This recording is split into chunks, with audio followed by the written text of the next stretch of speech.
മൂപ്പരുടെ ലീഗ് വിരോധിയാണ് എന്ന് പൊതുവായിട്ട് ആളുകളുടെ ഇടയിൽ പ്രത്യേകം ശൈഖുനാ താജുൽ ഉലമയെ കുറിച്ച് ചാർത്താനും പറയാനും ഒക്കെ ഇടയാക്കിയത് ഈ സംഭവങ്ങളാണ്. ഭൂപരിഷ്കരണ നിയമം 1969 ഭൂപരിഷ്കരണ നിയമം പാസ്സാക്കപ്പെടുകയും നടപ്പാക്കപ്പെടുകയും ചെയ്യുന്നു 69 70 ആ ഭൂപരിഷ്കരണ നിയമം എന്ന് പറഞ്ഞാൽ അതിൽ ശരയ്യായ ഒരുപാട് പ്രശ്നങ്ങളുണ്ട്. പക്ഷെ വലിയൊരു ആഘാതവും പ്രയാസവും ഇവിടെ സൃഷ്ടിച്ചത് ദക്ഷിണ കേരളത്തിലെ ഒന്നും മാതിരിയല്ല.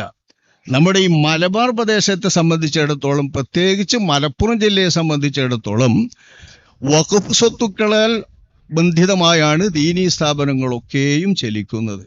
വഖഫ് സ്വത്തുക്കളാണ് അതിനൊക്കെ ഉള്ളത്. ദർസിനായാലും പള്ളിക്കായാലും അറബി കോളേജിനൊക്കെ ആയാലും.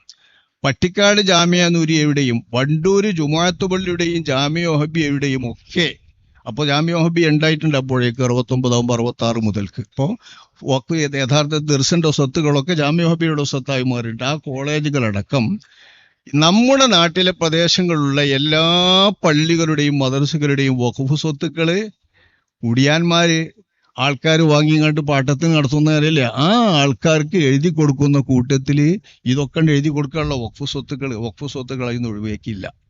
അപ്പൊ വഖഫ് സ്വത്തുക്കൾ ഭൂപരിഷ്കരണ നിയമത്തിൽ നിന്ന് ഒഴിവാക്കേണ്ടതിന്റെ ആവശ്യകത പറഞ്ഞുകൊണ്ടാണ് ബഹുമാനപ്പെട്ട ശൈഖുനാ താജുൽ ഉലമ അവർകൾ പിന്നീടുള്ള 69 70 71 ലക്കങ്ങളിലെല്ലാം പ്രധാനമായി ശബ്ദം മുഴക്കുന്നത്. എഴുത്തുകളൊക്കെ അതാ. അക്കാലത്ത് ശൈഖുനാ അവർകൾ നേരിട്ട് ബഹുമാനപ്പെട്ടവരുടെ ഉപദേശപ്രകാരം കേൾക്കുന്നവരെ കൂട്ടി ഒരു രാഷ്ട്രീയ പ്രസ്ഥാനം തന്നെ ഉണ്ടാക്കി, വഖഫ് രക്ഷാസംഘം.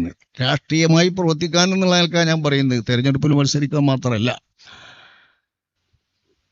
കേരള വഖഫ് രക്ഷാസംഘം, ഈ വഖഫ് രക്ഷാസംഘം എന്ന സംഘത്തിന്റെ മുന്നണി പോരാളിയായി ഇറങ്ങിയത് ബഹുമാനപ്പെട്ട നമ്മളിപ്പോൾ സംസാരിക്കുന്ന ബീരാകുട്ടി മൊയ്ലിയുടെ ഉസ്താദ് OKM ബാപ്പു മുസ്ലിയാർ അവറുകളാണ് പ്രധാനമായിട്ടും ഇറങ്ങിയത്. വഖഫ് സ്വത്തുക്കൾ സംരക്ഷിക്കുന്നതിന് വേണ്ടിയാണിത്. വഖഫ് രക്ഷാസംഘത്തിനത് വഖഫ് സ്വത്തുക്കൾ സംരക്ഷിക്കാൻ. വാസ്തവത്തിൽ അന്നത്തെ മന്ത്രിസഭയിൽ പങ്കാളികളായിട്ടുള്ള മുസ്ലിം ലീഗ് അടക്കമുള്ള മന്ത്രിസഭയാണിതാകുന്നത്. അതുകൊണ്ട് തന്നെ സ്വാഭാവികമായും സമുദായ പാർട്ടിയെയും സമുദായ സംഘടന എന്നുള്ളവർക്കും എതിർക്കേണ്ടി വരുമ്പോൾ നല്ലോണം പറയേണ്ടി വരുമല്ലോ. സ്വന്തത്തെ പറയുമ്പോൾ ബഹുമാനപ്പെട്ടവരെ സംബന്ധിച്ചിടത്തോളം ആ കാലത്ത് അങ്ങനെ പറയേണ്ടി വന്നൊരു പ്രശ്നമുണ്ട്.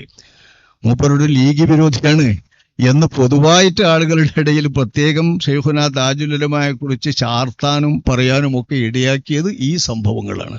മറ്റു പ്രധാനപ്പെട്ട സംഭവങ്ങളൊന്നും രാഷ്ട്രീയ വിഷയത്തിലൊന്നും മൂപ്പർ അങ്ങനെ കാര്യമായിട്ട് ഇടപെടല്ല. നല്ല വീക്ഷണമുണ്ട്, നല്ല ബോധമുണ്ട്.